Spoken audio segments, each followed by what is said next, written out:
ወወልድ ወመንፈስ ቅዱስ አሐዱ አምላክ አሜን። የቤተ ክርስቲያናችን አገልጋይ ቀሲስ ግርማቸው፣ ሊቀ ዲያቆን ሶፎንያስ፣ ዲያቆን ዘማሪ ተመስገን፣ ወንድሞች ዲያቆናት፣ ልኡካን የሆናችሁ የቤተ ክርስቲያናችን አገልጋዮች፣ ዲያቆናት፣ አባቶች፣ እናቶች፣ እህቶች፣ ወንድሞች እንዲሁም ሕፃናት እንደምን ሰነበታችሁ? እንደምን ከረማችሁ? እንደምን ቆያችሁ? አሜን። በቸርነት ጠብቆ በመግቦቱ ሳይለየን ለዚህ ሰዓት ያበቃን አምላካችን እግዚአብሔር ስሙ የከበረ የተመሰገነ ይሁንልን። አምላካችን እግዚአብሔር ለኔ ለተናጋሪው አንደበት ለእናንተም ለሰሚዎች ሰሚ ጆሮን አስተዋይ ልቦናን የሚያድል መንፈስ ቅዱስ ነውና ምን ሰማውን ምን ነጋገርበትን ነገር እንድናስተውል እንዲረዳን ቅዱስ ፈቃዱ ይሁንልን። የትምህርታችን ርዕስ በዛሬው ዕለት ላይ የተነበበልን የወንጌል ክፍለ ንባቡን ይዘን ነው የሚሆነው።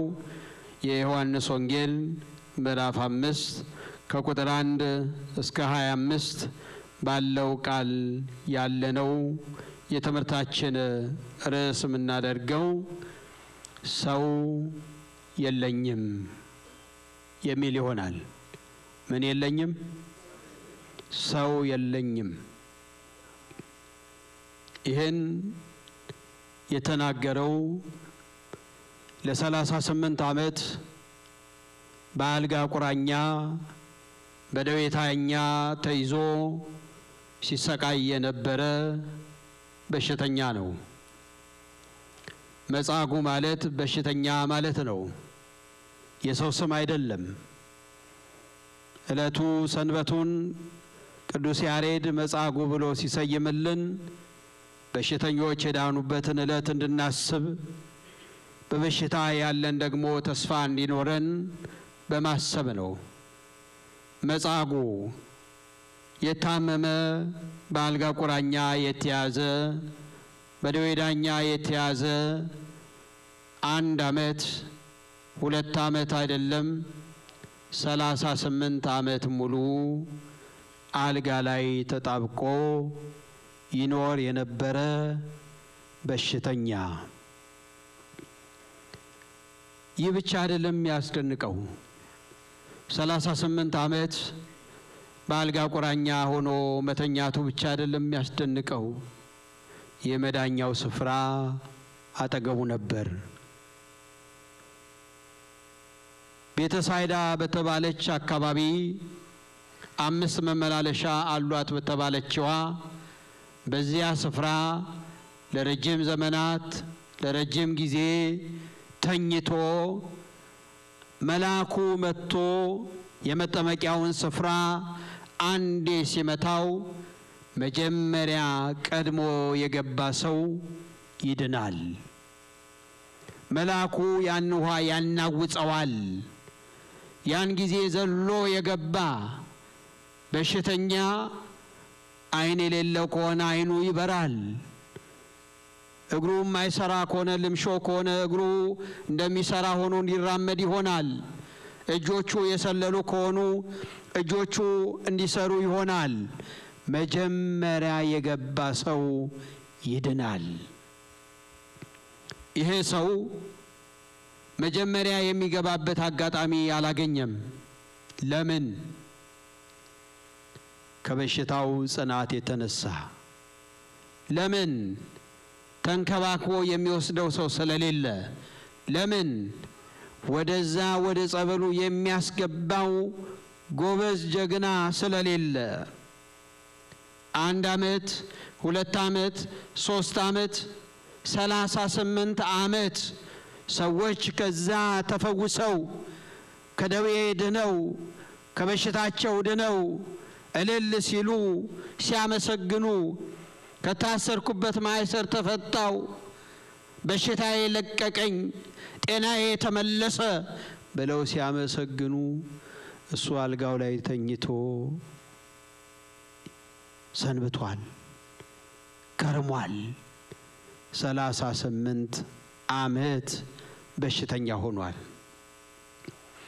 ክብር ይግባውና የተጣኑትን የሚያነሳ የወደቁትን የሚያነሳ ሰው የሌላቸውን ሰው የሚሆን አጋዥ የሚሆን ብርቱ ምርኩዝ የሚሆን ጌታችን አምላካችን ኢየሱስ ክርስቶስ ወደዚህ ሰው መጣ። ቤተሳይዳ በኢየሩሳሌም የምትኖር አንዲት ስፍራ። ቤተሳይዳ ማለት የምህረት ስፍራ ማለት ነው። እግዚአብሔር ምህረቱን ያብዛልን።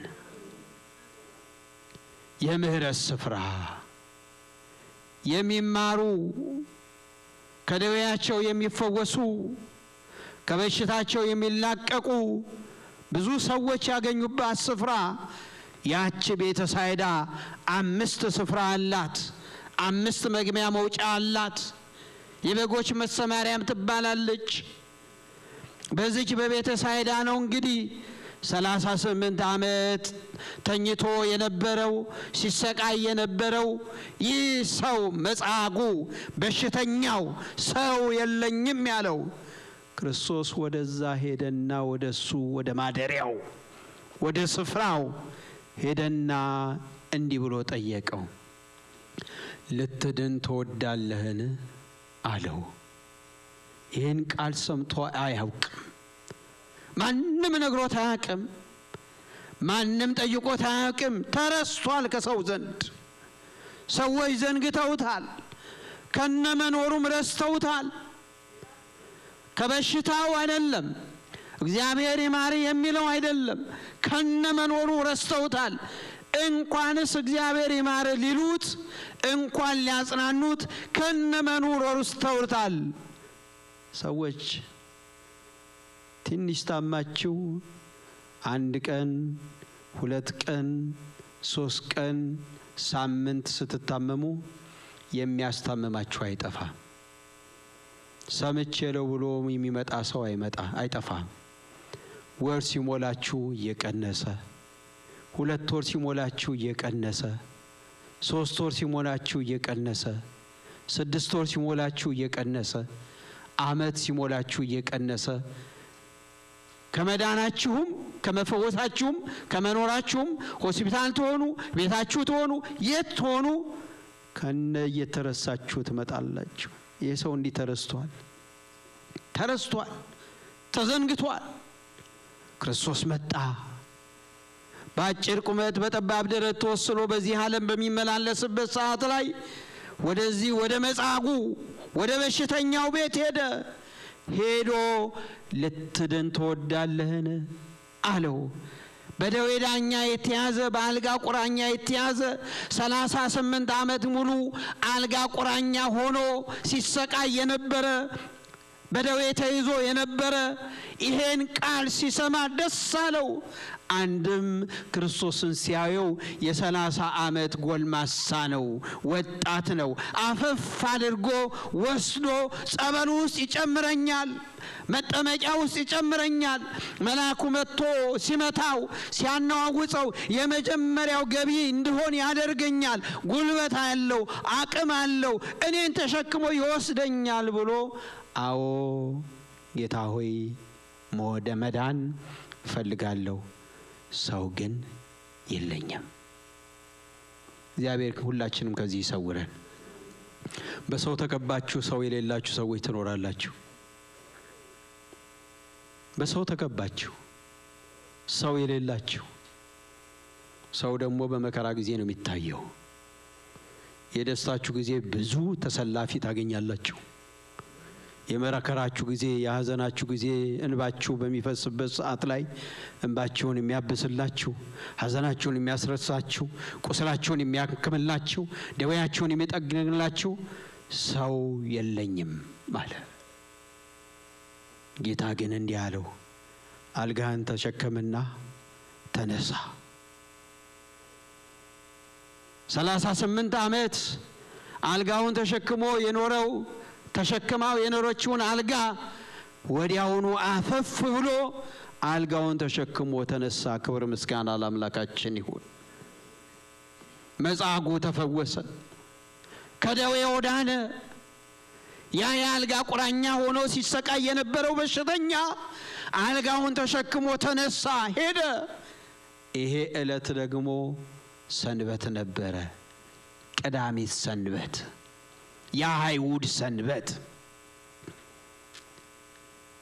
እየተመላለሰ አዩት። አይሁድ አጉረመረሙ። በሰንበት ሰው ማዳን አልተፈቀደም፣ እንዲህ አይነት ስራ ሊሰራ አይገባም አሉ። ያዳነ ማን ነው አሉት። ማን አዳነ? እንዴት ዳንከው? እንዴት ተፈወስክ? አያችሁ፣ ከእግዚአብሔር ጋር ስትሆኑ ጠያቂያችሁ ብዙ ይሆናል። የረሱት ሁሉ ጠየቁት፣ የዘነጉት ሁሉ ጠየቁት።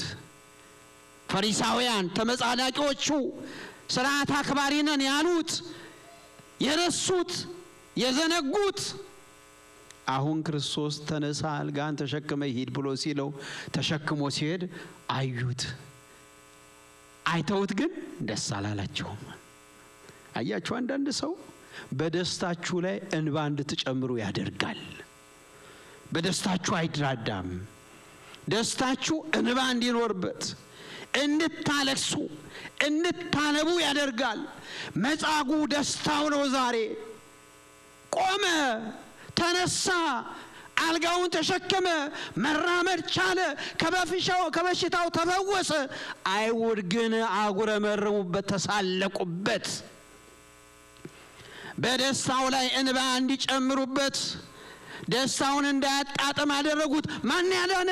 ማን ያዳነ? ማን ያዳነ? ጥያቄ ጠየቁት። ያዳነኝን አላውቅም አለ። ያዳነኝን አላውቅም፣ እርሱ ግን አልጋህን ተሸከምና ሂድ አለኝ አለ። ክብር ምስጋና ለአምላካችን ይሁን። ተሸከመው ሄደ። ጌታ አገኘውና አንተ ሰው ከዚህ የከበደ ኃጢአት እንዳያገኝህ፣ ዳግመኛ ኃጢአት እንዳሰራ በሰላም ወደ ቤት ግባ አለው። በሰላም አምላካችን ይሸኘን። ሰላማዊ አምላክ እሱ ብቻ ነው። ዳግመኛ የበለጠ ፍዳ እንዳያገኝ፣ መከራ እንዳያገኝ ተጠንቀቅ አለው። ታሞ የተነሳ ማንን ረሳ? ማንን ረሳ? መጻጉዕ ይደርሶበታል። ይሄ በሽተኛ በዕለተ ዓርብ አይሁድ ምስክር ከፈለጉት መካከል አንዱ መጻጉዕ ነበረ። በሰንበት ድውያንን ፈውሷል፣ ለምጻሞችን አንጽቷል፣ ጎባጣዎችን አንቅቷል ብለው መጻጉዕ መጥቶ ያዳነኝ ይሄ ነው ብሎ በጥፊ ክርስቶስን መጥቶ የባሰ ፍዳ ተቀበለ። እግዚአብሔር ሁላችንም ከዚህ ይሰውረን።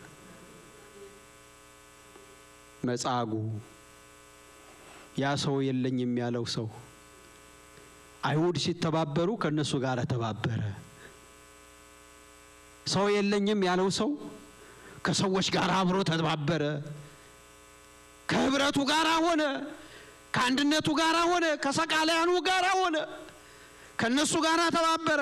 የረሱት ሰዎች ጋር አብሮ ተደመረ። ሰው የለኝም አልጋህን ተነስን ተሸክመ ተነሳ ያለውን ጌታ በጥፊ መታው። እግዚአብሔር ሁላችንን ከዚህ ይሰውረን።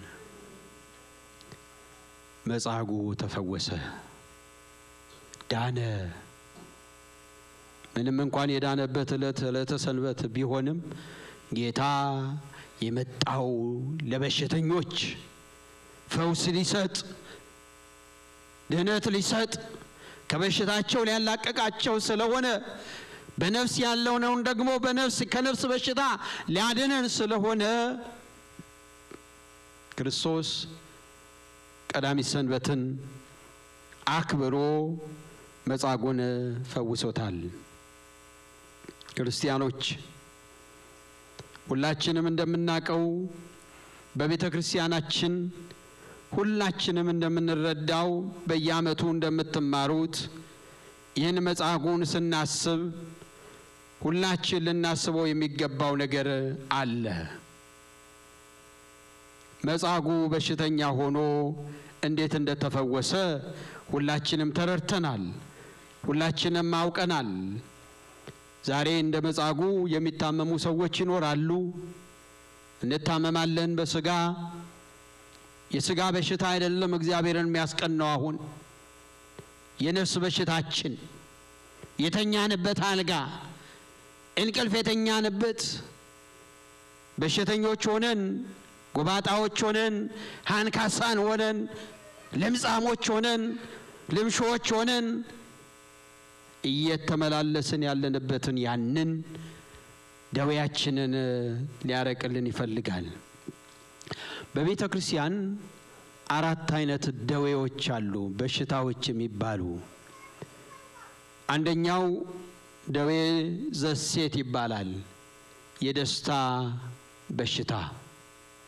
በመጨረሻ ከበሽታው በኋላ የሚሰጠው የሚከፈለው ደስታ ስላለ እንደ ኢዮብ አይነቱ።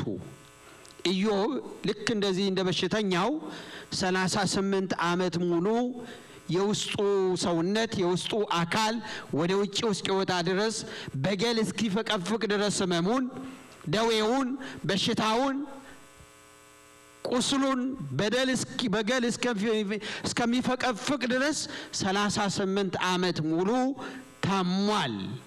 በመጨረሻ ግን ተፈውሷል። እንዲህ አይነቱ ደዌ ዘሴት ተብሎ ይባላል። ሁለተኛው ደዌ ዘንጽ ይባላል። ለንጽህና እግዚአብሔርን ለማምለክ በደዌ ስንኮረኮም፣ በበሽታ ስንጠራ፣ ንጽህናን ገንዘብ ለማድረግ ወደ እግዚአብሔር ለመቅረብ ስንል የሚሰጥ ደዌ ማለት ነው። እንደ ጢሞቴዎስ የቅዱስ ጳውሎስ ደቀ መዝሙር እንደነበረው እንደ ጢሞቴዎስ ገርማቸዋል። በታላቁ ገዳማችን በደብረ ሊባኖስ ተማሪ በነበርኩበት ሰዓት ላይ መጥተው ተፈውሰው በሽተኛ ሆነው ተፈውሰው በዛው የመነኮሱ ብዙ መነኮሳትን አውቃለሁ። በክህነት ማዕረግ ሁሉ ያሉ ከዛ ከገዳሙ ሲወጡ በሽታቸው የሚጸናባቸው የገዳሙ አገልጋይ ብቻ ሆነው የሚኖሩ ብዙዎች አሉ። እግዚአብሔር በደዌ ይጠራል፣ በበሽታ ይጠራል፣ ወደ ራሱ የሚያቀርብበት መንገድ አለው። እንዲህ አይነቱ ደዌ ዘንጽ ይባላል። ሶስተኛው ደዌ ዘመክሰፍት ይባላል።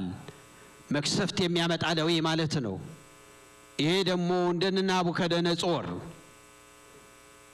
ይህን የመሳሰሉ ሁሉ ባደረጉት ጥፋት ከእግዚአብሔር የመጣባቸው መክሰፍት ከመጣባቸው መክሰፍት ያልዳኑ እንደነ ሄሮድስ የሚባለው ንጉሥ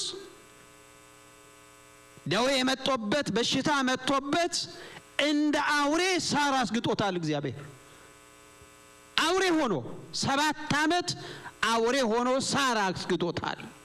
እግዚአብሔር ሁላችንም ከዚህ ይጠብቀን። አራተኛው ደዌ ዘኃጢአት ይባላል። በኃጢአት የሚመጣ ደዌ። ይሄ ምንም ማብራሪያ ያስፈልገው የምታውቁት ነው።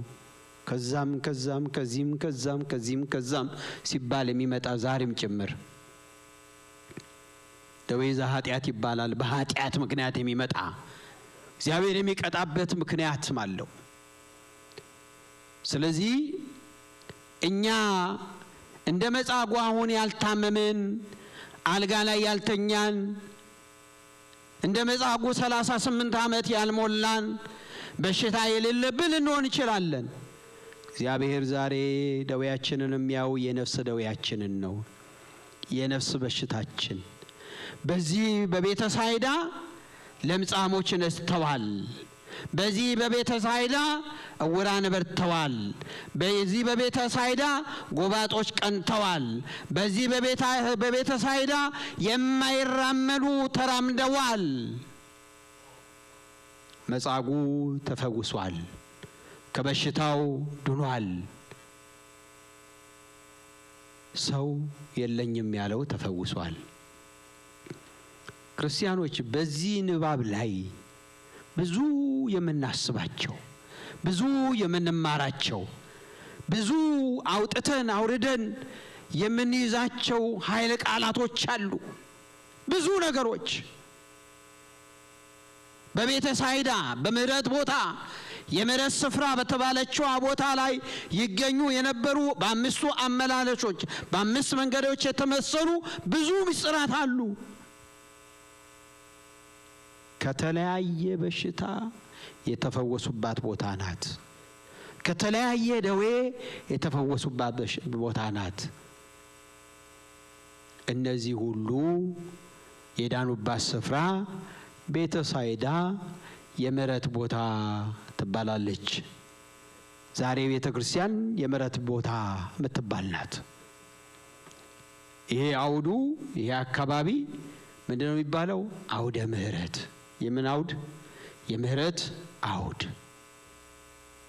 የምህረት አደባባይ፣ ምህረት የሚታወጅበት፣ ይቅርታ የሚታወጅበት፣ ከእግዚአብሔር ጋር መታረቅን የሚታወጅበት፣ ንስሐ የሚታወጅበት፣ ስጋውና ደሙ የሚቀርብበት፣ የሚቆርቡበት፣ የምናቆርብበት፣ የምንቆርብበት፣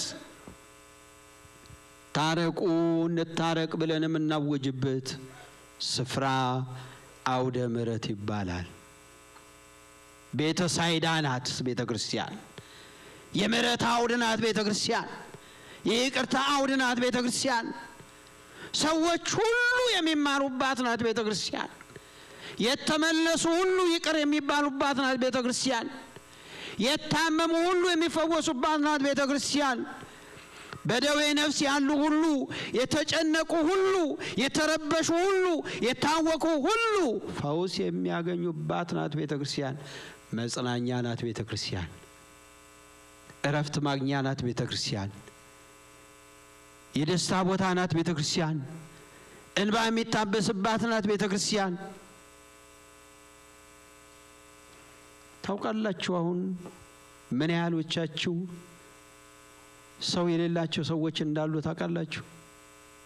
ከሀገራቸው ከኢትዮጵያ በጣም በከበረ ሁኔታ ይኖሩ የነበሩ ሰዎች እዚህ መጥተው ብቸኛ ሆነው በዲፕሬሽን በአንዛይቲ ውስጥ ተጨንቀው ተወጥረው ያሉ ሰዎች እንዳሉ ታውቃላችሁ? ሰው የሌላቸው ሰዎች፣ የሚያያቸው ሰው የሌላቸው ሰዎች፣ የሚጎበኛቸው የሌላቸው ሰዎች፣ አይዞ የሚላቸው ሰዎች ያሉ እንዳሉ ታውቃላችሁ? በአፓርትመንት ውስጥ ቁጭ ብለው ያሉ ደርቀው ሞተው የተገኙ ሰዎች እንዳሉ ታውቃላችሁ? 2-3 መነኮሳት ከኢትዮጵያ የመጡ አውቃለሁ በልቅና በደብረ አስተዳዳሪነት። ሕያው እግዚአብሔርን ምስክሬ ነው። ሞተው ነው የተገኙት። በጣም በክብር የነበሩ በጣም የሚታወቁ፣ አንደኛው ከየካ ሚካኤል፣ አንደኛው ከታላቁ ከቅዱስ ቂርቆስ የመጡ አባት ሞተው ደርቀው ነው የተገኙት።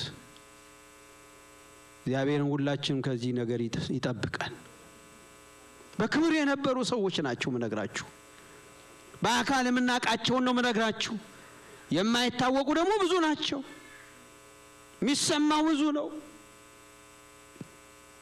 ግዴላችሁም ሰው ሁኑ። ግዴላችሁም ሰው እንሁን። ሰው ለሌላቸው ሰው እንሁን።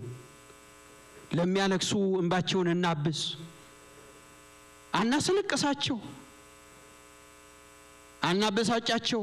ይልቁንም እንጥረግላቸው፣ እንቅረባቸው፣ እንውደዳቸው፣ እንጠይቃቸው። የክርስትና ተግባራችን ነው ይሄ።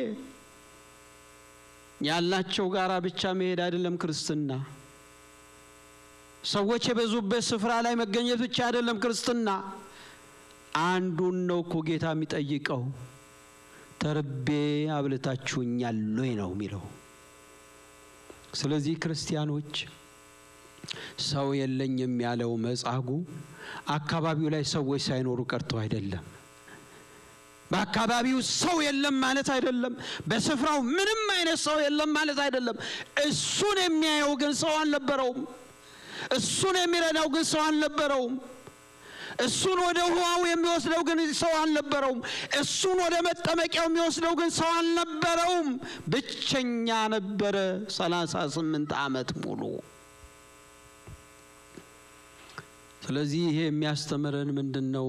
የመጻጉዕ ትምህርት የመጀመሪያው ተስፋን ያስተምረናል። መጻጉዕ በተስፋ ኖሯል። አስቡት፣ በጣም ቀላል አይደለም ዘመናቱ። 38 ዓመት የአንድ ሰው እድሜ ማለት ነው። 40 ሊሞላ 2 የቀረው ነው። ይሄ ሰው በዚህ ሁሉ ዓመት ውስጥ ተበሳጭቶ ራሱን አጥፍቶ ቢሆንስ? ታንቆ ቢሆንስ? ምን የመኖር ተስፋ የለኝም ብሎ ቢሆንስ? ግን በተስፋ ኖረ። የተስፋው አምላክ ኢየሱስ ክርስቶስ መጥቶ አልጋህን ተሸከምና ሂድ አለው። ክብር ምስጋና ለአምላካችን ይሁን። ተስፋ ባጣንበት ሰዓት ላይ ተስፋ የሚሰጠን እርሱ ስለሆነ እሱን ተጠግተን እንድንኖር የአምላካችን ቅዱስ ፈቃድ ይሁንልን። ሌላው ሁለተኛው ከዚህ የምንማረው ምንድነው? ከእንዲህ አይነት ትምህርት ራሳችንን የምንማርበት ነገር ምንድነው ብለን ስንል መታዘዝን እንማራለን። መታዘዝን እንማርበታለን። ምን ማለት ነው መታዘዝን እንማርበታለን ብለን ስንል? መጻጉዕ አልጋህን ተሸከምና ተነሳ ሲባል አላጉረመረመም፣ አልችልም አላለም፣ አመነ። አያችሁ፣ ተሸከም ተባለ፣ ተሸከመ፣ ታዘዘ። አልጋህን ተሸከም ነው የተባለው፣ ታዘዘ። አልጋውን ተሸክሞ መሄድ ቻለ። ኧረ አልችልም ቢልስ?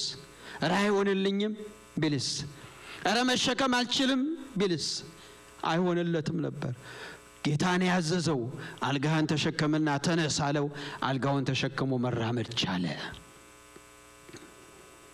ሶስተኛው ምንማረው ምህረትን ነው። እግዚአብሔር ለምህረት መጣ። ክርስቶስ ለምህረት መጣ።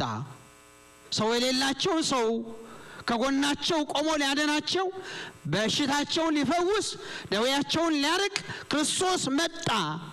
ፈሪሳውያን ግን ተመጻደቁበት።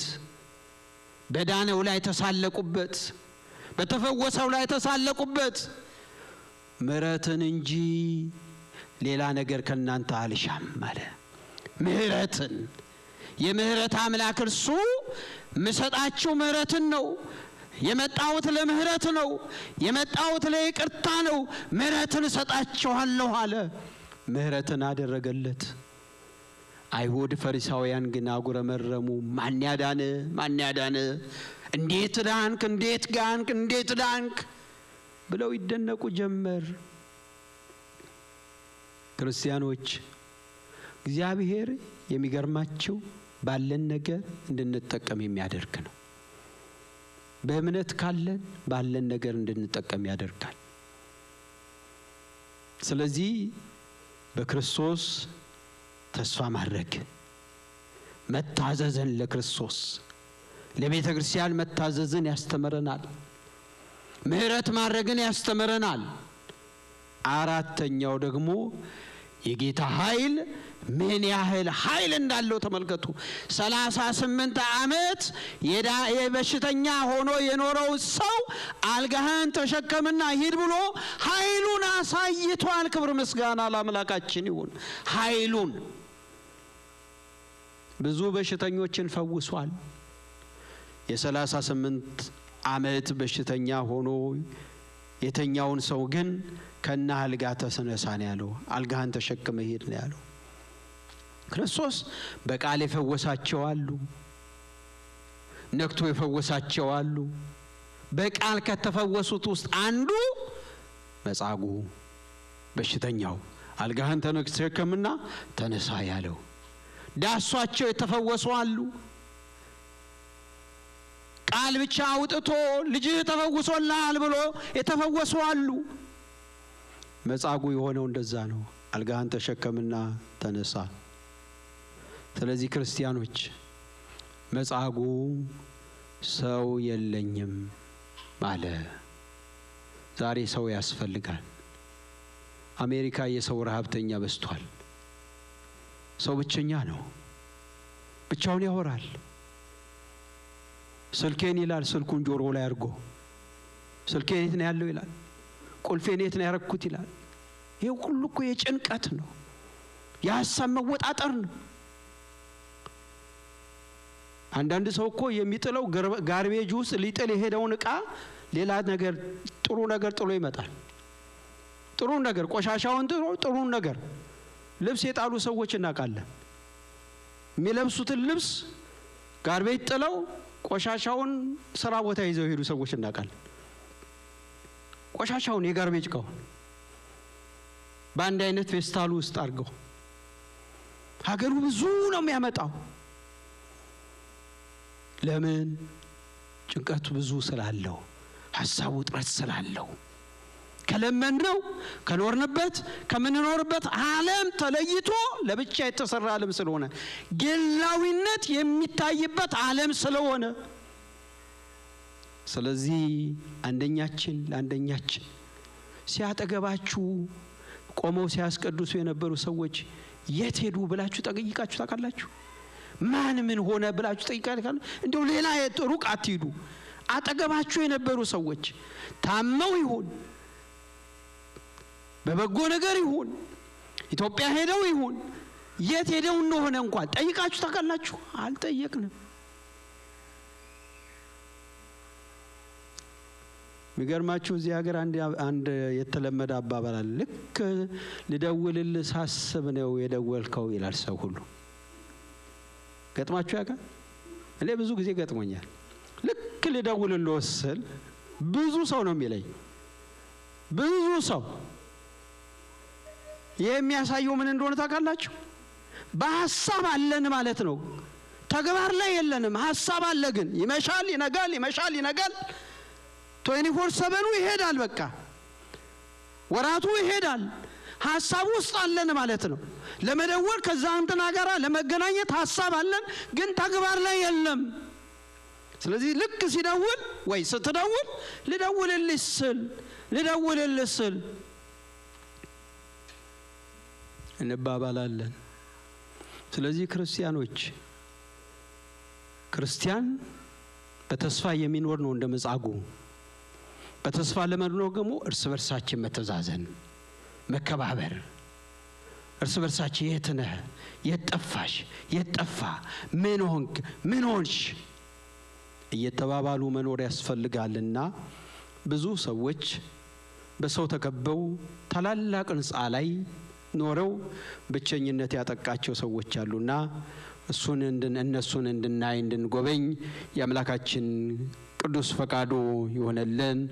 ያስተማረን የመከረን አምላካችን እግዚአብሔር ስሙ የከበረ የተመሰገነ ይሆነልን። በተስፋ ኖረን ደዌ ሥጋ ብቻ ሳይሆን ደዌ ነፍስን አርቀን ሥጋውን በልተን ደሙን ጠጥተን እርሱን መንግሥቱን ወራሾች እንድንሆን የአምላካችን ቅዱስ ፈቃዱ ይሆነልን። ወስብሐት ለእግዚአብሔር።